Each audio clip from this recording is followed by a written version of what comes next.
Alright, so word around the internet is you have a new video game idea for me. That's exactly right. The idea I have is for a prequel to the Halo series. Sounds good. What's it going to be called? Oh, the title is going to be Halo Reach. Reach? Is that right? Oh, exactly. That's the name of the planet that this game is going to take place on, except for exactly one mission in space. The game is going to explain how Cortana got aboard the Pillar of Autumn. Okay, didn't realize that really needed an explanation or that anybody really cared. I always thought that she was on the Autumn to begin with.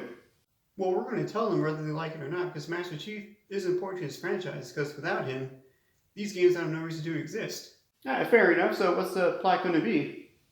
Okay, so the game's going to start showing the planet Reach in ruins, and then we're going to immediately flash back to the beginning of the invasion to show how it happened.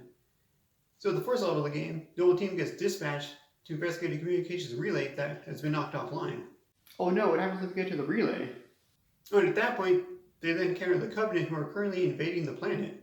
Oh, but wouldn't we have satellites around Reach and we'd be able to see them coming a mile away? Well, I guess we don't have them in year 2552. But you could say that maybe the Covenant simply slipped space. Oh, but even if they did, couldn't they just tell the military, hey, we're being invaded, send everyone? Nope. Okay. So what happens after the first mission in the game? And Noble Team is then sent to defend the Oni base. Oh, did you say an only base? As in, only? No, I meant Oni, the Office of Naval Intelligence. It's going to be formally named the Sword Base. Sword base? Why would we name it that? That doesn't really sound that threatening because we have vehicles named Scorpions, Warthogs, Hornets in our Halo games. So at the Sword Base, they meet a Dr. Halsey, who is the creator of the Spartan program and the Mjolnir armor that they're wearing. And she then tells them that at that communications relay earlier, the Covenant were actually looking for something really important. Okay, go on then. Well, Noble Team is then sent to go on a covert mission where they assess the Covenant's strength, and when they get there, they find an entire invasion force gathering on the planet. Haven't almost all our colonies fallen by this point? So don't we kind of already know how much of a threat they are? Yeah, so anyways, nothing happens all night. Noble Team then joins the UNSC to help assault a Covenant ground base, where they then encounter a huge Covenant carrier right above them. So two of the members of Noble Team take part in a plan to destroy the carrier with an improvised bomb. How are they able to do that for losing to the Covenant? Well, they use the Sabre spacecraft to infiltrate it, plant a bomb on a smaller carrier named Corvette, but the timer gets damaged during the mission. Okay, but his saber is the type of sword, and they can't fly, so why the out of place name? Oh, because it's Halo, that's why human vehicles are named after Warthogs, Scorpions, Hornets, and the Covenant vehicles are named after dead things like Phantoms, Ghosts, Banshees, and so on. Okay, so at this point, what do they do when they're flying the oddly named sabers? One of them sacrifices himself and sets off the bomb manually, and the player gets pushed out by him right before the place gets cut in half by said bomb. Oh, what happens to the player?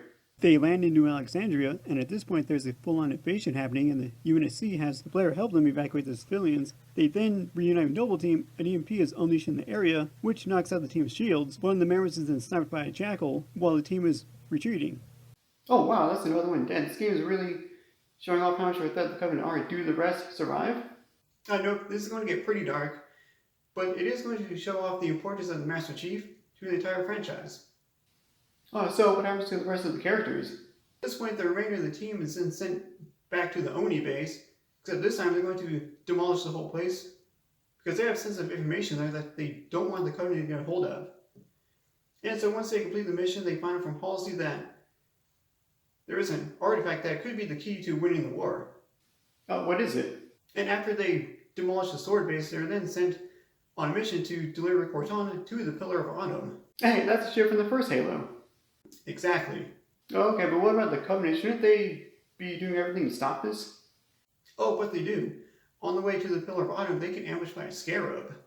Oh, and how do they get out of that one? One of the members of the Noble Team who's flying Overwatch crashes right into it, destroying it instantly. So after the scarab, they then fight the elites and brutes. Oh, but I thought the brutes didn't join the Covenant until 2552. Nope. They were technically asked to join in 2492, and they've been a part of the Covenant ever since. Then why weren't they in Halo 1? Well, they weren't a thing at that point in Halo 1 because they didn't first show up until Halo 2. But if the Brutes have officially been a part of the Covenant since 2492, then chronologically, they should have been Halo 1. Right, good question that I hate you for asking. Maybe the Brutes were home on leave during that game. I mean, I can't explain it. Alright, so what's the rest of Halo Reach going to be like? Like, so the rest of the team has been wiped out except for Noble 6. So the player then stays behind on the planet, mans AA guns, and they start taking out some Covenant cruisers. At that point, the Pillar of Autumn is able to get away with Cortana. And so now the Covenant are starting their entire glassing of the entire planet. Also, how does Noble 6 get himself off the planet before Reach is glassed? No, he doesn't get off the planet. He stays behind, he fights off wave after wave of Brutes and Elites, until he eventually dies after his helmet cracks. He then takes it off, and then at that point, the Elites finish him off. And that is the end of Halo Reach's campaign. That sounds like that pretty much wraps up the events of the game. Does anything else happen? Or we're going to have Halsey narrate and explain that because of Noble Six's sacrifice, that we were able to eventually win the Human Covenant War, at least until the events of Halo 4, where it all starts up again. Oh, we're going to make other Halo games that take place after the events of Halo 3? Oh, we're definitely making more, and I'll pitch those when we're ready to make them. Oh, that makes sense, because where there's money, there's profit, and that's all that matters. Yeah, exactly. I haven't even got to the best part yet, the multiplayer. Oh, sounds exciting. How are we going to top ourselves this time for multiplayer? Oh, we're going to come out with a new game type called Headhunter, where all the players drop skulls upon their death, and the other players are supposed to go out there and fetch them, and then bring them back to the basket to score points for the game. So we're going to treat them like dogs? What do you mean? Well, it sounds like we're having gamers go out there, collect an item, bring it back, drop it in a basket, rinse and repeat. It's repetitive, but fun. Well, that is our motto, so any other new game types? Like, we're going to have Stockpile as a game type where the players collect flags, but they have to stay at the flag for a minute at a time in order to score points. So it's kind of like the racing game from Halo 1, except a little bit less exciting. Like, that sounds a lot like ordinary driving. You stop at red lights and stop signs for what feels like a minute at a time until you get to your destination. And we're asking players to essentially pay for the privilege of doing that in our games. So they'll play whatever I pull out of thin air. That's my motto. Oh, so any more new game types for Halo Reach? Oh, and another new game type I have is Generator Defense, where you play as Spartans who are trying to defend the generators, or you can play as Elites who are trying to destroy the generators. Okay, that just sounds like a tower defense game, but without the fun. Any other game types? And the next game type I have is Invasion, which is going to be 6-on-6, and 3 squads of 2. So the players are going to complete objectives in order to unlock more of the maps and more vehicles.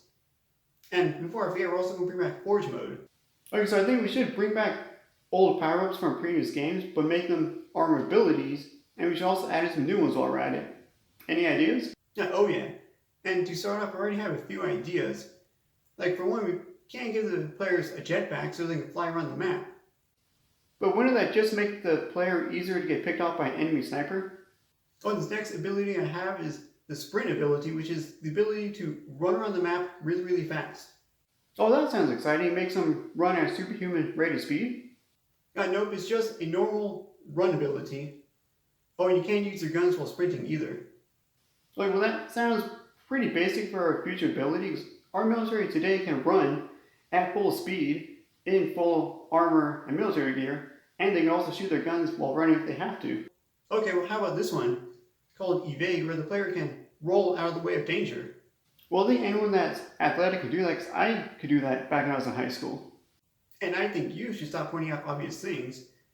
So this next ability I have is called the hologram ability, where it creates a copy of the player if they're running or jumping in midair, or if they're just standing still, it sits perfectly still alongside them.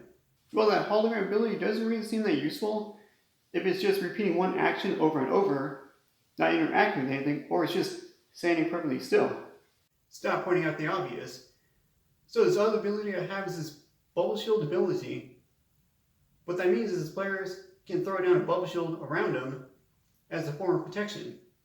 Well, can it at least prevent other players or vehicles from entering the bubble? I note this other ability I have is this ability called Armor Lock, which makes the player temporarily invincible. but if any vehicle tries to run them down, the vehicle explodes. Well, doesn't that kind of make armor lock extremely overpowered and it would unbalance the gameplay? Wouldn't that just anger players everywhere? Well, I wouldn't worry about that because this armor lock ability, I think it's going to be a fan favorite.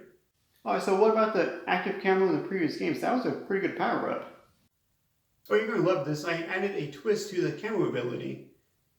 See, when you're using the camouflage ability, it's also going to only work when you're standing perfectly still. But why would he do that? That's not how it was in the older games. Oh, the active camo is also going to jam enemy radar. Isn't that pretty cool? Well, I guess, but wouldn't the fact that the active camouflage jamming the nearby radar of enemies, doesn't that kind of give it away that you're in the area? No, it won't. But the other players would use deductive reasoning and realize not only are you in the area, but they can zero in on your location. Oh, no, it won't. The players aren't going to use deductive reasoning to catch on to where the person is actually hiding. So I think I'm just going to leave camo where it's at right now. Ah, sure, why not? Well, you know, our contract is up as soon as we finish Halo Reach, so I don't really care about the lopsided abilities. Oh, what do you mean by that? Oh, nothing, I've already said too much. I just hope that there aren't any growing pains when this new company takes over.